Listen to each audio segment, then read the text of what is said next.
রাজবাড়ীর গোয়ালন্দ উপজেলার দৌলতদিয়ায় ফেরিতে ওঠার সময় নিয়ন্ত্রণ হারিয়ে পদ্মা নদীতে তলিয়ে গেছে সৌহার্দ্য পরিবহন নামের একটি যাত্রীবাহী বাস। আজ বুধবার বিকেলে ৩ নম্বর ফেরিঘাট এলাকায় এই ভয়াবহ দুর্ঘটনা ঘটে। বাসটিতে ঘটনার সময় আনুমানিক ৪০ থেকে ৫০ জন যাত্রী ছিলেন বলে জানা গেছে।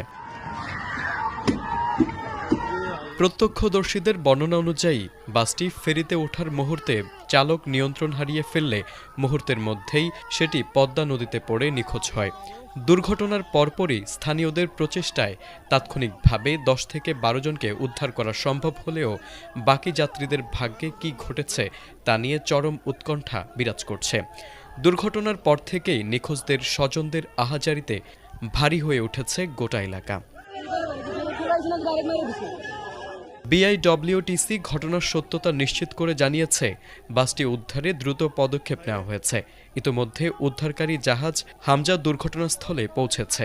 নিখোঁজ যাত্রীদের সন্ধানে ফায়ার সার্ভিসের ডুবুরি দল ও নৌ পুলিশের সদস্যরা যথাযথভাবে উদ্ধার অভিযান চালিয়ে যাচ্ছেন।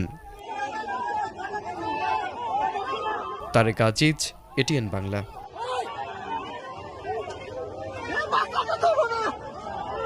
বহু মানুষ আছে তো বাসের ভিতরে।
নৌকা